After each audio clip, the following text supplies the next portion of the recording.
Wright was summoned to Buckingham Palace, and the Queen's private secretary, Sir Michael Adine, gently suggested, in a way that the royal family has a habit of gently suggesting, that if Blunt happened to mention a little mission he carried out on behalf of the late king to recover some papers that the Nazis had captured, then it would be very helpful if this wasn't pursued any further, because, of course, said Adine, this wasn't terribly relevant.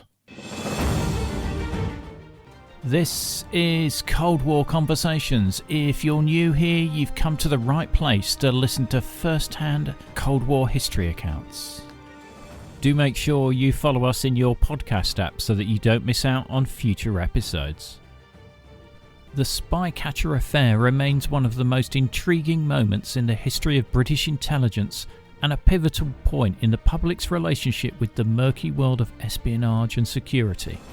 It lifted the lid on alleged Soviet infiltration of the UK and revealed a culture of law-breaking, bugging and burgling. But how much do we really know about the story behind the scandal? Tim Tate is the author of To Catch a Spy, How the Spycatcher Affair Brought MI5 in from the Cold. And in this episode he reveals the astonishing true story of the British government's attempts to silence whistleblower and ex-MI5 Spycatcher Peter Wright and hide the truth about Britain's intelligence services and political elites. This is a tale of high treason and low farce, drawing on thousands of pages of previously unpublished court transcripts, the contents of secret British government files and original interviews with many of the key players in the Spycatcher trials. Tim Tate, welcome back to Cold War Conversations. Thank you very much for having me back. Well, delighted to have you back. It's been a while. Last time we spoke, it was about Golonevsky, a defector from Polish intelligence. But this time we're on home ground. By and large, we're on home ground, though we will take a tour around the world during this. Yeah, we will. Loved the book. You know, loads of detail in it. Brilliant story. I remember living through the Spycatcher Affair and the whole shenanigans around it, and it's great to actually understand more as to what was going on during that period.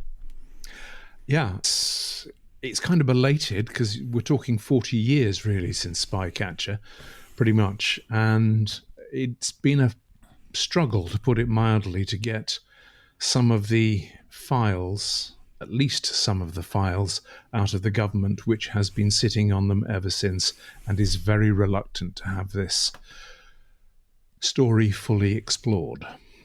Very much so, very much so. So the central character to this story is Peter Morris Wright. Who was he? Peter Wright was, for more than 20 years, MI5's chief mole hunter. It's Spycatcher, hence the title. And he had joined MI5 in 1955 as the service's first ever scientific officer, and then had been drawn in because understanding what was wrong with MI5's surveillance technology and its science led inevitably to uncovering evidence, very clear evidence, that the service had been penetrated because all of its technical operations were going wrong. So he got drawn into counter-espionage and, as I say, for 20 years was its most senior counter-espionage officer, and in that role was pretty much at the centre of all of the major spying scandals of the 1950s, 1960s, and early 1970s up until he retired in 1976.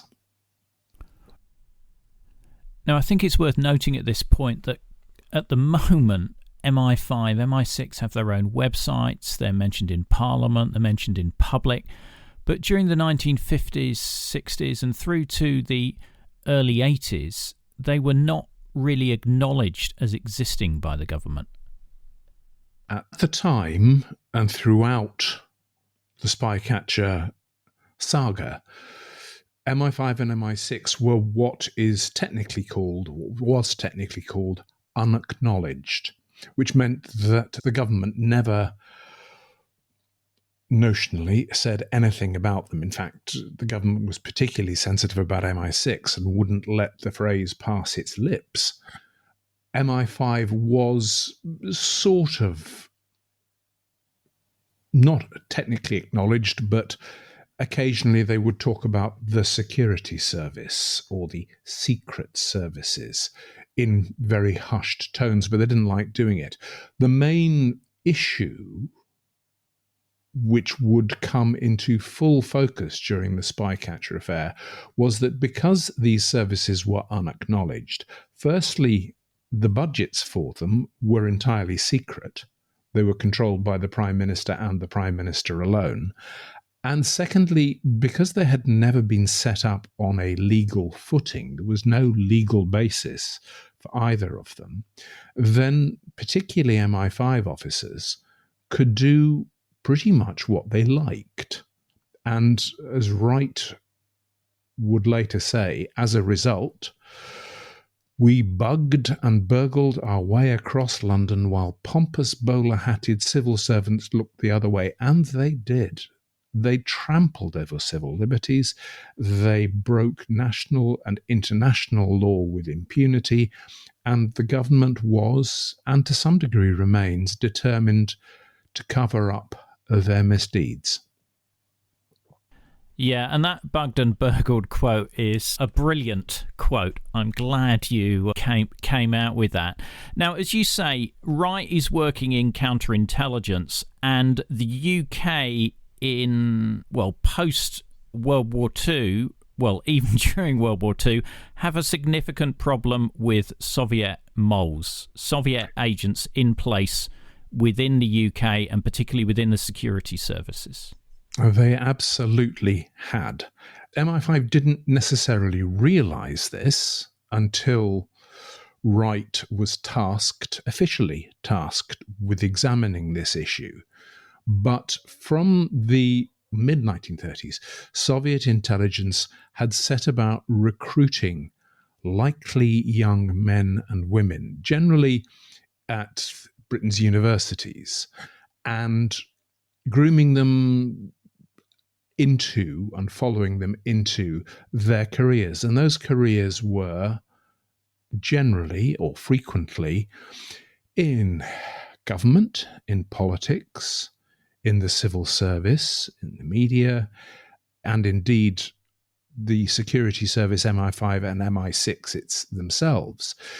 And they burrowed in to all of this, what Wright called the British establishment, quietly, without anyone really paying any attention.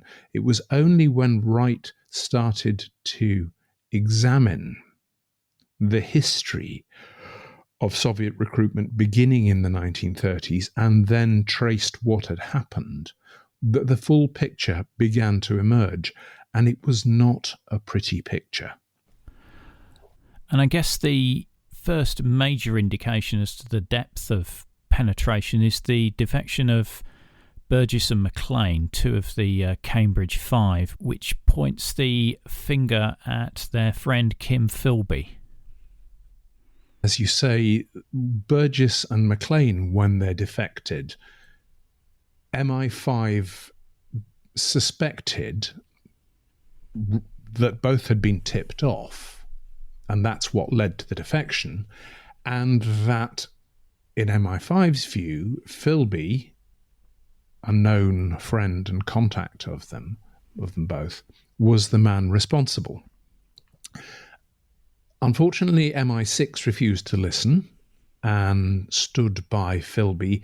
They sort of nudged him out the door, but helped him find suitable employment as a journalist for The Observer in Beirut, and also kept in touch with him and shared a little bit of intelligence with him over the years following Burgess and Maclean's defections. But that was an early warning that should have sounded a very loud alarm. It was followed by warnings about the chief Soviet recruiter from the 1930s, the man who had helped insert agents, if you like, willing volunteers, British volunteers, into the government, civil service, politics, and the rest. And that was Anthony Blunt. And MI5 knew about him from the early to mid 1950s, but again could not make any progress with it. It all begins to come to a head when Wright, having been tasked by his masters at MI5 with examining the history of Soviet penetration, digs out all these old files, finds the names, traces what had or hadn't happened to them, and that all coincides in MI5's Annus Horribilis in 1963, when Blunt's treachery could no longer be ignored, and he is finally nailed, at least privately, by MI5's investigators.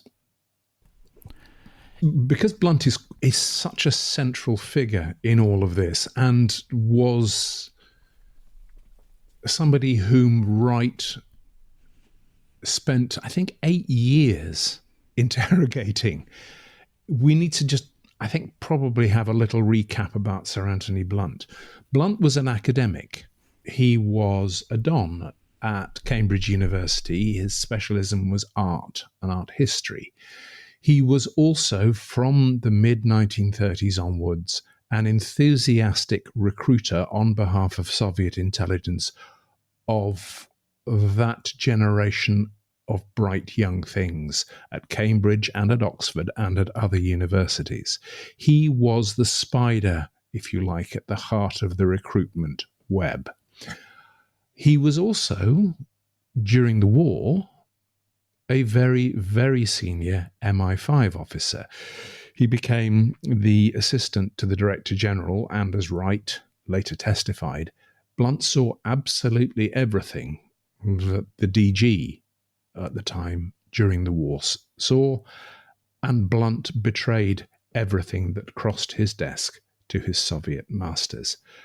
At the end of the war, in 1945, he leaves MI5 in the great exodus of wartime staff from MI5, does a couple of little freelance jobs for them, resettling agents in Europe, and also carries out a little mission on behalf of Buckingham Palace, following which, whether by coincidence or reward, he was appointed Keeper of the King's Pictures, which then became Keeper of the Queen's Pictures, occupied that role for many years, then fulfilled a further role on behalf of the Queen and looking after her art collection, was knighted, and was a pillar of the academic and art world establishment all the way up from and until he was finally pinned down and caught in 1963. Even then, his treachery, and that's exactly what it was, would remain secret for another 16 years. I think it's interesting that when he is questioned by MI5, I think the Queen insists that he is not asked questions about his excursion to Germany post-war on behalf of the then king. There is a polite request. Peter Wright was one of the two main officers handling Blunt and handling the interrogations.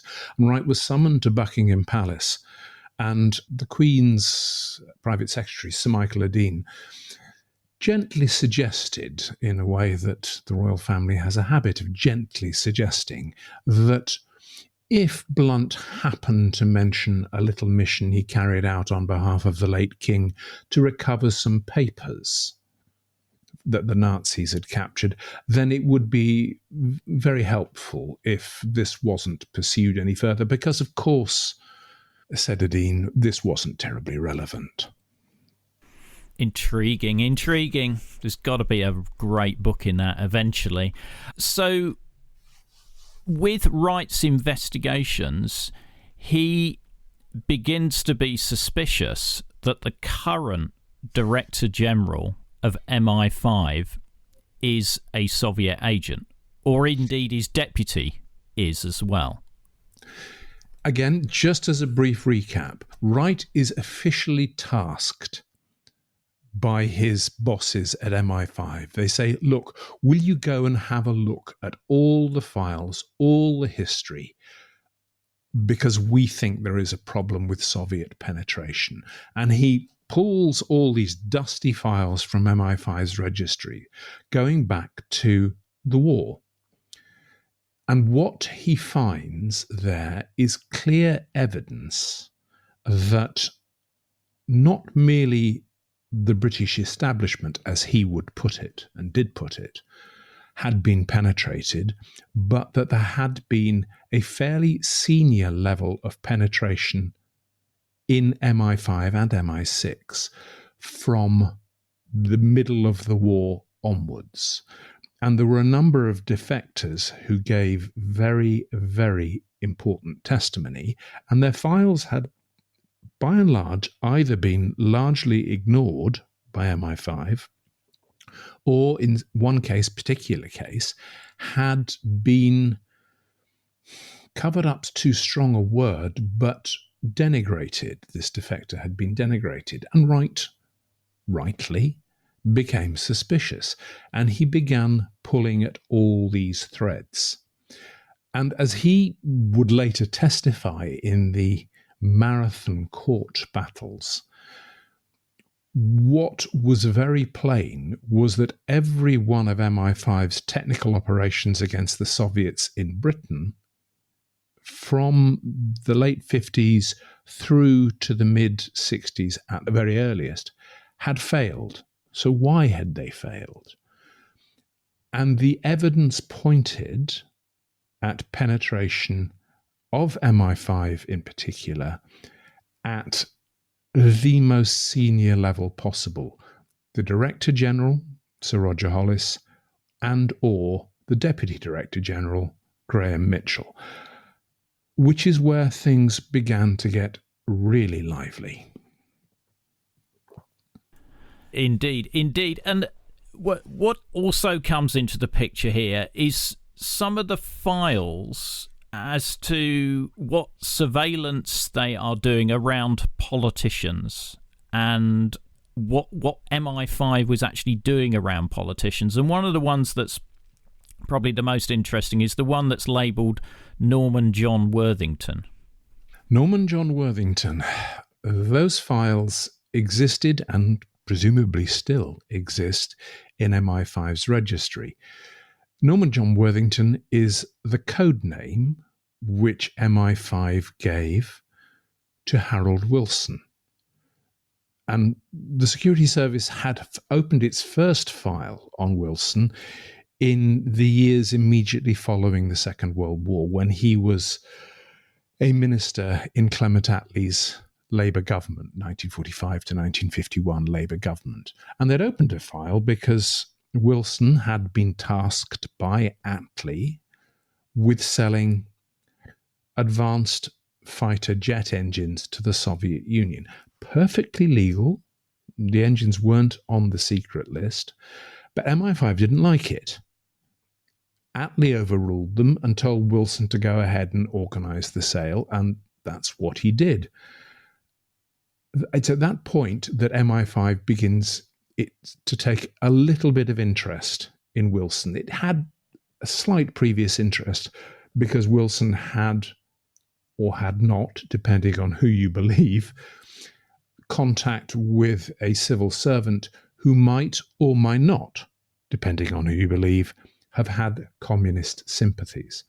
Either way, that's where MI5's interest in Wilson originates. It's fueled for the next 20, 25 years by the death of Hugh Gaitskell, Labour Party leader and Prime Minister in waiting in 1963, Wilson's accession to the top of the Labour Party, and his likely, in 1963, role as the incoming Prime Minister, because the Conservatives were going to lose that election. It was also fueled, and this is the other side, if you like, of the equation, by Wilson's friendships with some distinctly dubious businessmen, East European businessmen settled in Britain, who had long-standing commercial relationships with the Soviet bloc and had made their fortunes from trading with it, and in whom MI5 took an exceptional interest. All of this stirs the pot. Then the CIA gets involved and says, Wilson is a Soviet spy. He was placed in that position to take over from Gateskill, who, so the CIA's head of counterintelligence says, was murdered so that Wilson could take over. At this point, MI5 is on full, or at least Peter Wright's section of MI5 is on full, we believe Wilson is a spy alert. And it will lead eventually to not just one, but two entirely illegal plots, treasonous plots, to remove Wilson from office. In the latter, the second of those two plots, which Peter Wright spearheaded, by blackmailing him. Again, not my words, Peter Wright's words. That was what was going to happen.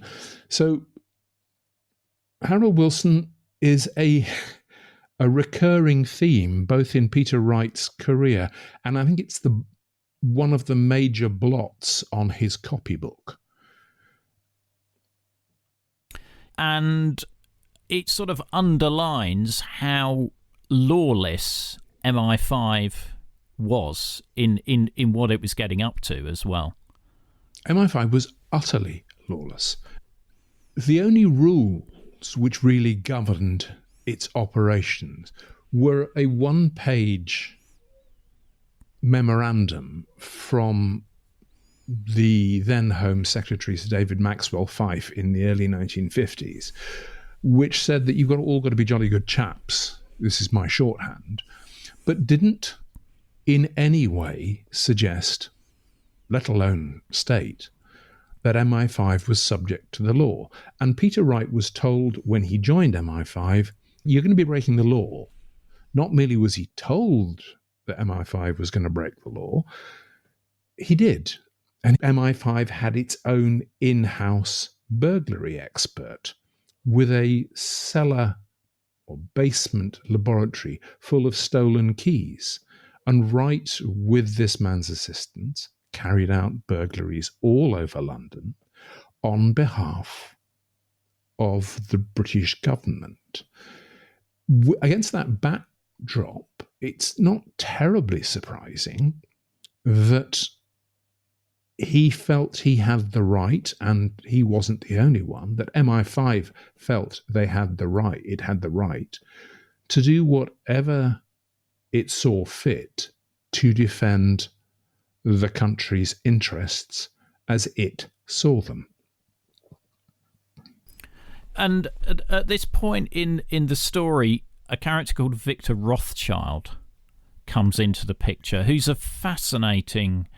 Well, there's so many fascinating characters in this book, but it's worth, I think, pausing and just describing him. Victor III Baron Rothschild, as you say, he's one of the figures who runs throughout this book. He connects MI5, Peter Wright, the coup plots, the other illegal activities, the Ring of Five, led by Anthony Blunt. He is one of the spiders at the centre of all of this convoluted web. Rothschild, who was the scion of the eponymous banking family in the 1930s, brilliant, and a genuinely brilliant intellect, was recruited into MI5 in 1939 from pretty quickly after he left Cambridge University. He was at Trinity College, Cambridge, along with Blunt and the rest. He was close friends with Blunt, Burgess, Philby, and that group of Soviet spies. His future wife, whom he married just after the war, Tess, was even more closely aligned with those, and according to MI5's own files, was quite probably a covert or secret communist herself. Rothschild joins MI5 in 1939. He recommends Blunt to MI5. He recommends others who would turn out to have been recruited by Soviet intelligence. Rothschild recommends them not just to MI5, but to other intelligence organizations and very sensitive political or industrial organizations. He performs valiant service, genuinely valiant service for MI5 and for the country throughout the war. He diffused bombs at great personal risk, and then leaves MI5 in 1945 ostensibly. In fact, he doesn't really. He's continuing to work even though he's not on the payroll. And he keeps his fingers dipped in the pot, the stewing pot of British intelligence for the next 20, 25 years. His behavior in that period is extraordinary and frankly inexplicable. He covers up his knowledge of Soviet penetration and his involvement with those who had betrayed their country. He meddles in MI5's politics. He meddles in wider politics and is part of at least one of the plots against Harold Wilson. When he is appointed by Ted Heath to the very powerful think tank that Heath set up to coordinate government policy, he uses this and his connection with Peter Wright and MI5 to secure covertly obtained intelligence on a trade union leader, not for any defense of the realm purpose, but to help the government defeat the unions in Ted Heath's brief early premiership. I mean, it's utterly disgraceful and frankly illegal behavior. And throughout all of this, there is a parallel investigation being run by MI5 into Rothschild, which concluded that he hadn't told them the truth, he'd covered up his own part, and that his wife, Tess, was almost certainly a covert communist, or at least had been a covert communist. The stew of scandal in the Rothschild files alone, and some of them have only been released within the past couple of years, that stew of scandal, intelligence scandal, is extraordinary in itself. And then we come to his role in midwifing Peter Wright's memoirs and revelations about MI5.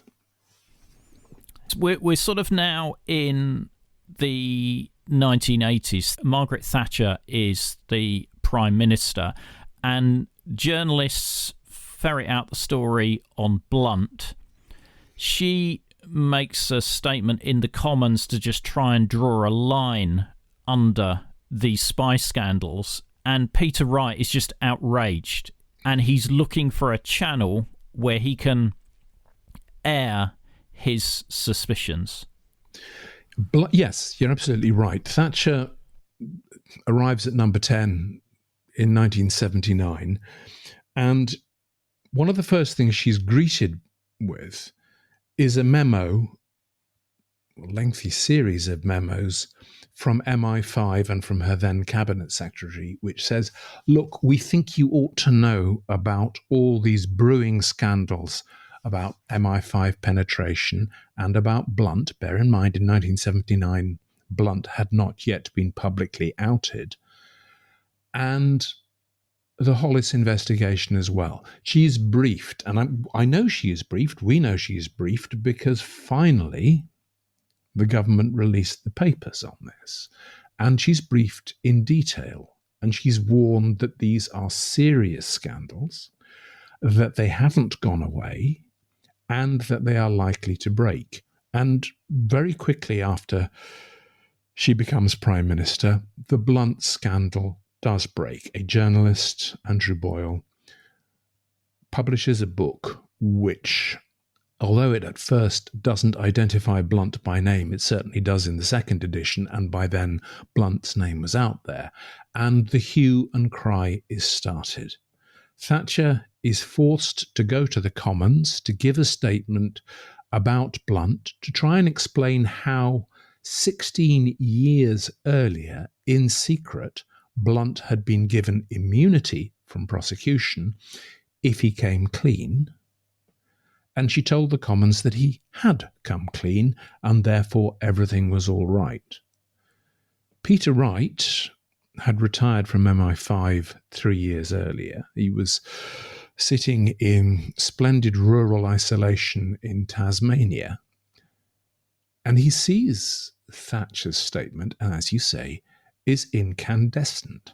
He said, this just isn't true. Thatcher has been advised, that's what he thought, by MI5 to put this gloss on it which says everything's all right now. And Wright said, I left just 3 years ago. I know it wasn't all right. This problem continues, not, as Thatcher says, has been ended. So Rothschild enables Wright with a channel by introducing him to another great character in this tale, Chapman Pincher. The story of Chapman Pincher and his role in the wider Spycatcher scandal, and what's fascinating to me is however long we've been talking, we've yet to talk about what the Spycatcher scandal really was.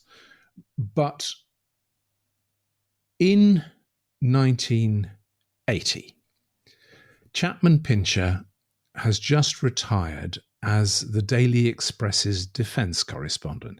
He has been an extraordinarily successful defence correspondent for the Daily Express, largely because he managed to persuade anyone who he could get his hands on to leak him documents. And he did this with a lavish expense account and by being, as he was accused of being, a urinal for anyone who wanted to relieve themselves of secrets. He was ostensibly a thorn in every government side from Macmillan onwards because he had this tremendous track record of revealing government secrets.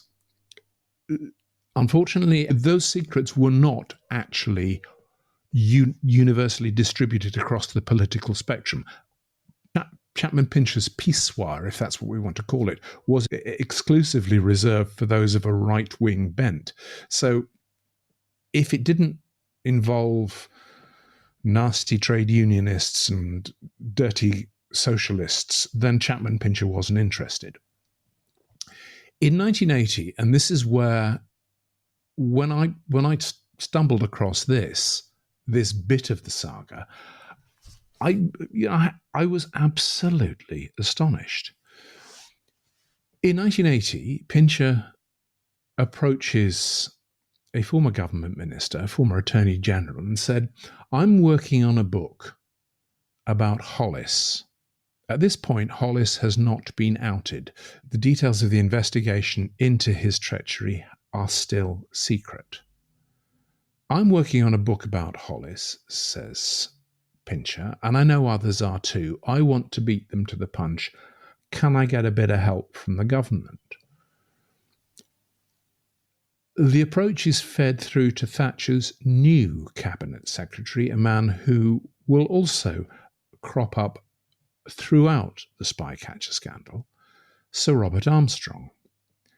Armstrong gets this and writes to Thatcher, and these are his own words: "I would normally recommend a very long spoon indeed in dealing with Chapman Pincher, but this might be the exception to the rule." And what they want to do, and what Thatcher agrees to, is to leak via this former Attorney General all the still secret details of the Hollis scandal, of Hollis being investigated as a Soviet traitor,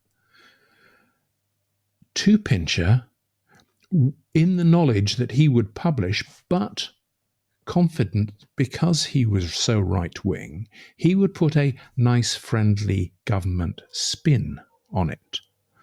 At the same time, and this is what is extraordinary because it is literally within the same 6-week period, Rothschild puts Wright and Pincher together so that Pincher can write, using Peter Wright's material, the story of Hollis and the penetration scandal, and that Rothschild will act as the book's impresario and will funnel the proceeds via his Swiss bank accounts to Wright in Tasmania. So you have two separate conspiracies, if you want to call them that, to leak MI5's most damaging secret to Chapman Pincher, occurring at exactly the same time. And that resulted in Pincher publishing a book, what was essentially the precursor to Wright's own book, Spycatcher. That book, Their Trade is Treachery, was pretty much exclusively drawn from what Wright told him and the documents Wright gave him. It was published in 1981, and it caused a storm because the Hollis scandal was now out there for everyone to see. Thatcher was forced to go back to the Commons again and to make another statement about another espionage scandal. And she was no more truthful this time than she had been over blunt. And that infuriated Peter Wright even more and led him, via numerous attempts to get his dossier of evidence somehow into the Prime Minister's hands. When that didn't work, he said, "I'm just going to write my own book," eventually. And he's also approached by Paul Greengrass, who is a really famous journalist and works for World in Action, which is an ITV documentary program. Again, just for context, that period, you lived through it. I most certainly lived through it. I was a working journalist at the time. That period was one in which journalists were searching for intelligence scandals, spy stories. This was catnip for newspapers and for television. And former intelligence officers were beginning to talk. I mean, MI5 has always leaked like a sieve, but they were beginning to talk, and there were beginning to be more and more briefings. And sometimes these former intelligence officers went on the record. In 1984, Wright, having tried every other way that he knows to get what he sees as the true story of the Hollis scandal and the wider penetration of the British establishment into the Prime Minister's hands, or at least into the public domain, Wright agrees to give a television interview. And he agrees to do that on World in Action, which was then ITV's leading and most celebrated current affairs television programme. Paul Greengrass, as you say, a top-draw producer back then, now a very famous Hollywood film director, award-winning Hollywood film director. Paul Greengrass travels to Tasmania, and he and a journalist called John Ware film an extended interview with Peter Wright about the Hollis scandal. And that's broadcast in September 1984. The key point about all of this is that all of these revelations, all of these leaks, and Wright's own appearance, full face, on camera, on World in Action, were allowed. The British government took absolutely no steps to prevent the newspapers, the newspaper stories, the magazine articles, the television programs, much less Wright's own appearance on World in Action. It knew about them well in advance. It made no attempt to stop them. And everybody in the business, like Paul Greengrass, other journalists, took this as a sign, a signal that the government was not going to stop former intelligence officers from speaking their mind. However, when Wright finds a publisher in Australia, the government decides to go for him, and this is where we get the Cabinet Secretary, Sir Robert Armstrong, come into the picture, who probably has the most well-known quote from the Spycatcher Affair, but we'll save that up for a little bit further down the story. Yeah, for the first time, when Wright says, okay, I've done my television interview, that hasn't made much difference, we're still not getting this story out as much as it needs to be got out. This is his view. He approaches Paul Greengrass and said, I want to write a book, not the one I helped Chapman Pincher write, because that was Chapman Pincher. I want to do it under my own name. And Greengrass says, well, okay, but there's not much left to say. Everything is out in the public domain now. We've had the Pincher book, we've had other books, we've had magazine articles, we've had newspaper stories. You yourself have been on World in Action. What's left to say? Unless it's your own personal story, your own journey from childhood through MI5, through all the mole hunting and the rest. I can see that, says Greengrass. Oh, but are you interested? And Wright says, yes, I am. And that's the genesis of the book, which became Spycatcher. And both of them believed that the government would have no problem with this because they'd not had any problem with anything going before it. Suddenly, the government does have a problem. For the first time, it says, no, we're going to stop this retired intelligence officer spilling the beans because he and every other intelligence officer owes an inviolable lifelong duty of confidence and to keep stum all their life. And against every acceptable piece and sensible piece of legal wisdom, they decide to launch injunction proceedings in Australia to stop Wright and his publisher from publishing this book. Bear in mind, they hadn't seen it. All they knew was that he was doing it. He was writing it. They had to take an injunction, which is a civil proceeding, because although Wright had signed the Official Secrets Act, that simply doesn't work outside the United Kingdom. Wright was outside the United Kingdom. His publisher was outside the United Kingdom. The only thing they could do was go to the Australian courts and say, we want to injunct this and we want you to ban the book as a civil remedy. And that's where battle was joined. They did know better because they had legal advice saying, this isn't going to fly.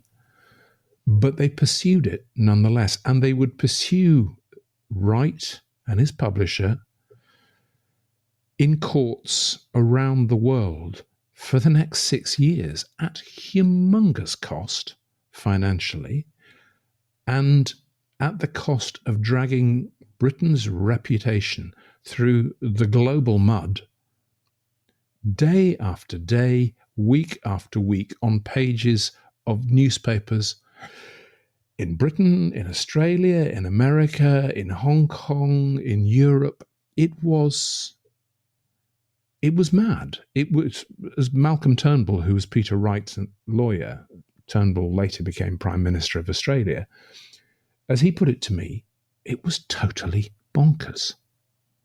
And, spoiler alert, in just about every jurisdiction, they lost, and they lost badly. And the result was Spycatcher, the book we know today. And was this down to Thatcher's obstinacy around keeping the secret services in the shadows and not wanting any public accountability for them? Partly. I mean, I always think, I've been a journalist for 45 years now, it's a long time, and, it's a mistake, I think, in just about anything to assign only one motive to someone. Certainly her utter mule-headed obstinacy was part of the equation. Equally, and again, we know this because finally at New Year this year, the government released some of the files which I have been asking for many years. We know that she was determined to conceal her part in the grubby little plot that she and Robert Armstrong had cooked up with Chapman Pincher to safely release the Hollis scandal way back in 1980. That was a second motive. The third motive, which I think is more to her credit, is that she genuinely believed that retired security service officers should not talk, should not reveal details of what they had discovered in the course of their career. She genuinely and honestly believed that, but equally she genuinely and honestly believed that the only person who should be the arbiter of the public interest in any of this was herself.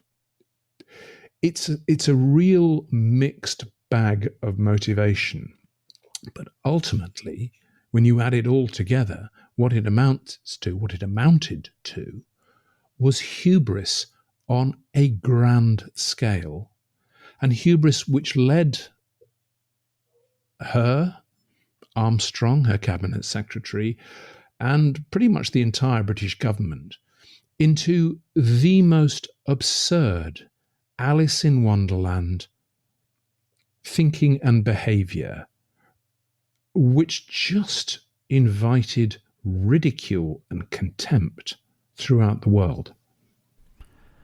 And one of the great scenes in the book is when the cabinet secretary, so Robert Armstrong, he's in charge of the British Civil Service. He is called to this Australian court, and Malcolm Turnbull effectively shreds him alive, and he comes out with, as I said earlier, the quote that the Spycatcher affair is remembered for.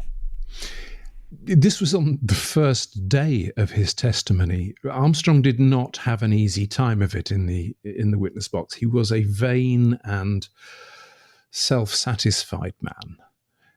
And he thought he could get away with just telling the court, well, now this is what we think. We believe this is important. Now, will you chaps just please go along with it? And Turnbull, who is an immensely clever advocate, no, we're not going to play this game. We're going to put you and the British government on trial. You're asking for this ban on this book. And yet you have allowed all these other books, all these other newspaper articles, television programs. You need to explain what is different about Peter Wright and Spycatcher.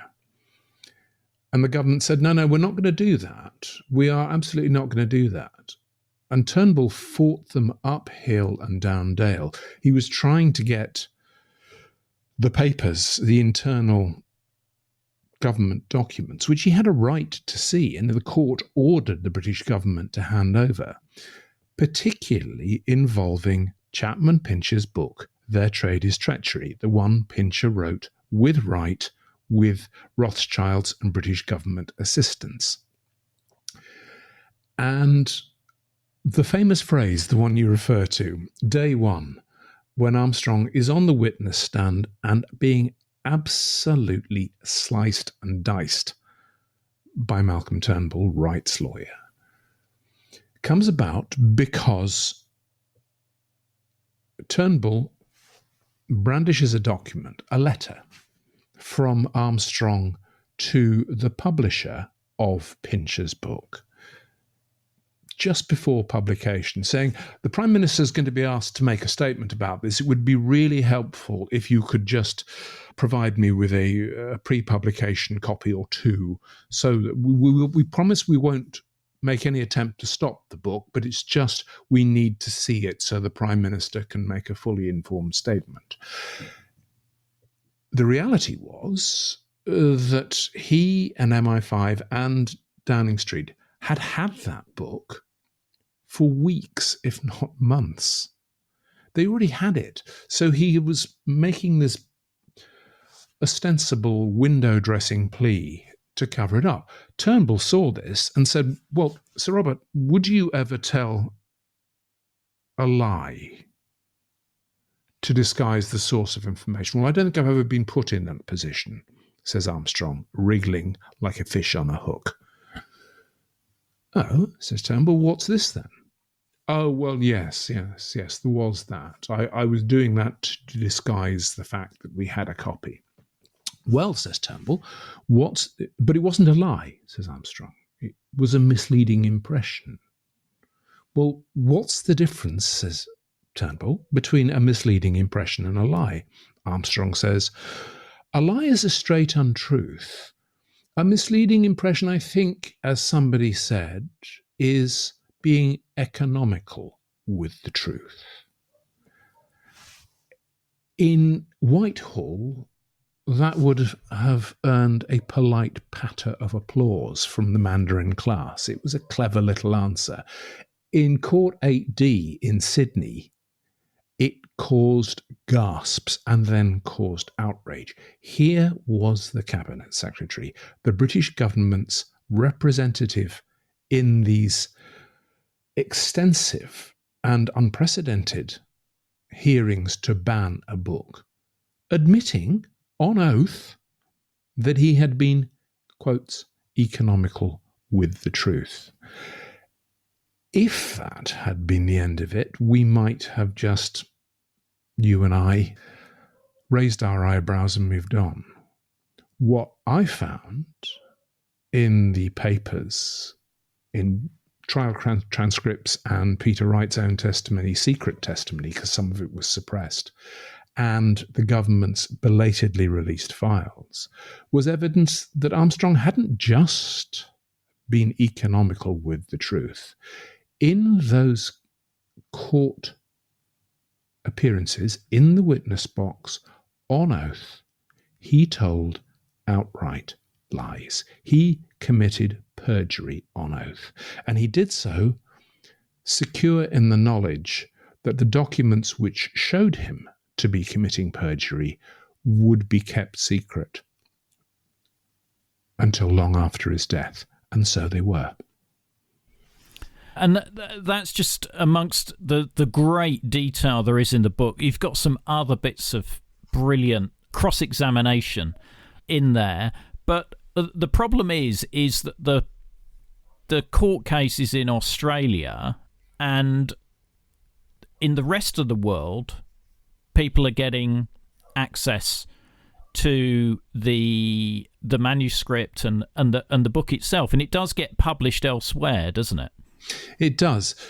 While these court proceedings are going on in Australia, because they went on for a very long time, British newspapers were banned by draconian injunctions issued in the High Court and the Court of Appeal and then the House of Lords here, British journalists were banned not just from reporting Wright's allegations, but at one point were banned from reporting even evidence given in open court in Australia. I mean, these were unprecedented, terrible injunctions.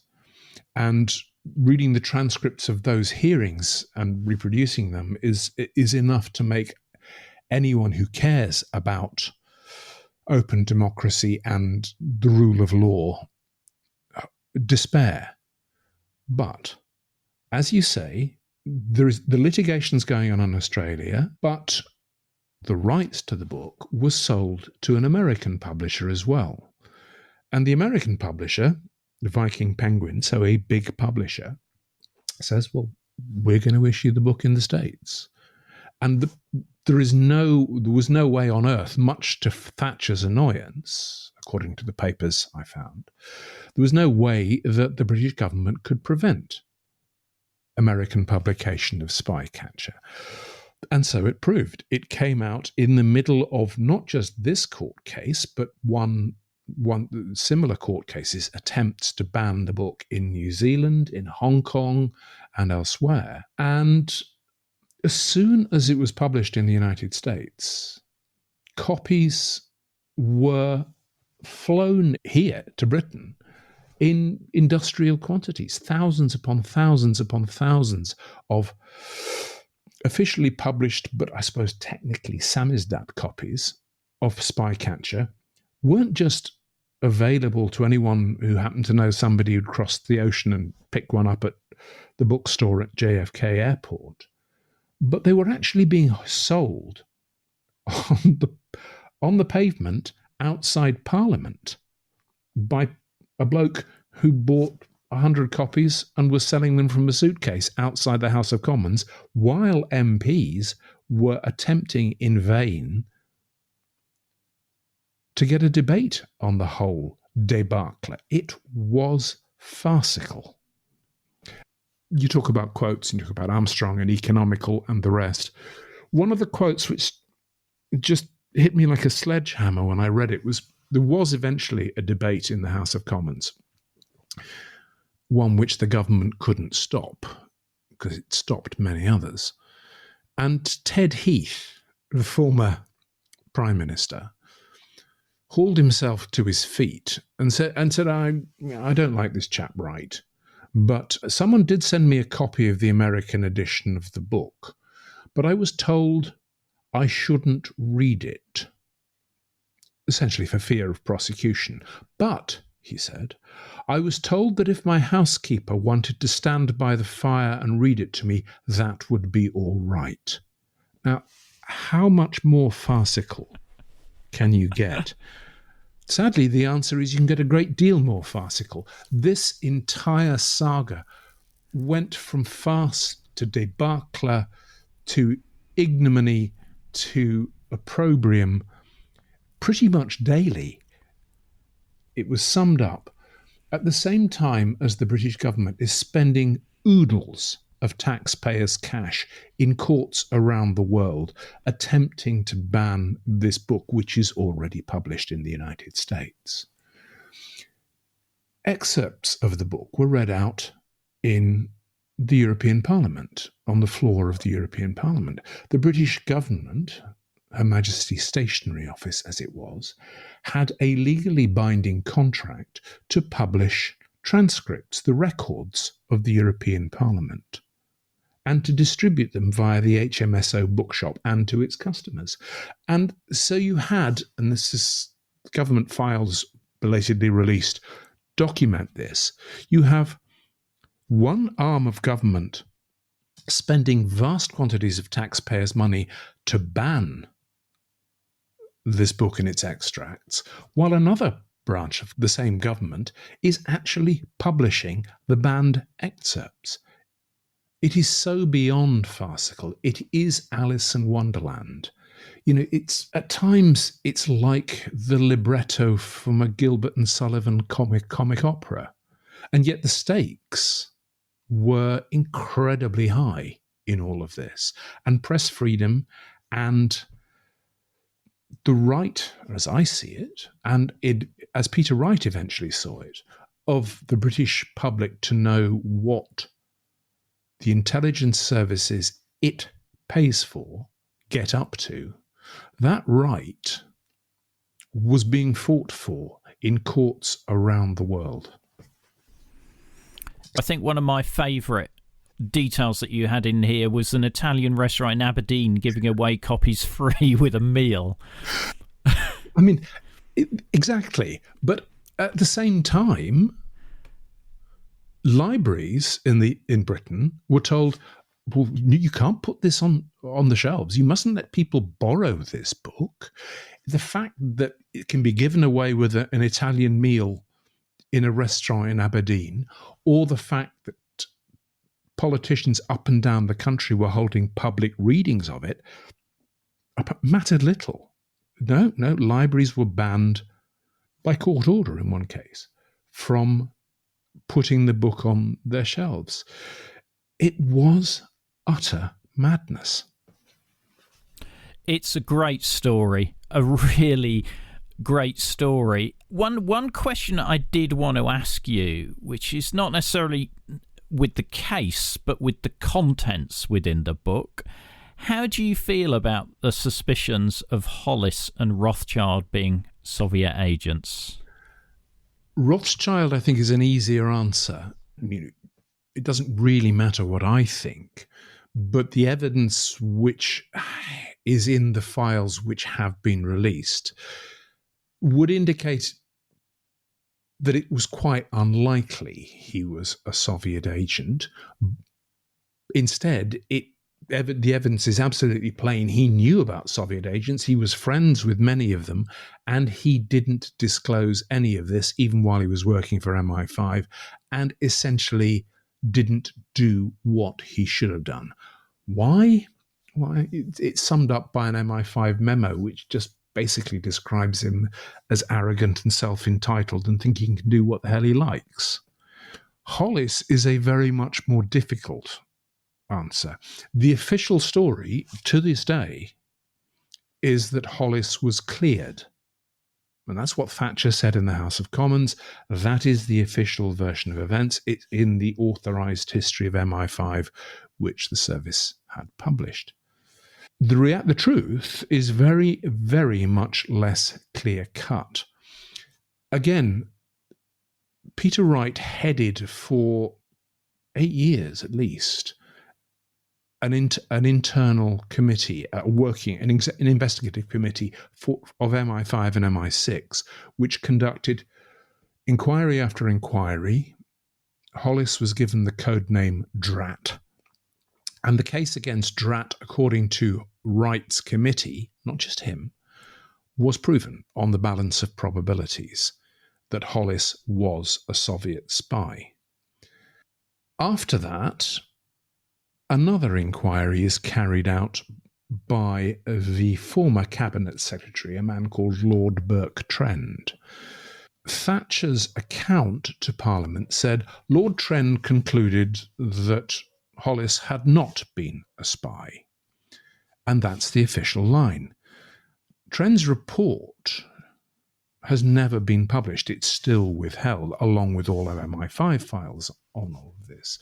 But there's a little piece in the files which were released on New Year's Eve this year, which shows the rather more nuanced truth. And that is, according to Robert Armstrong in a memo to Thatcher, Trend concluded that there was a 20% chance that Hollis had been a Soviet spy. Now, that's not cleared entirely, is it?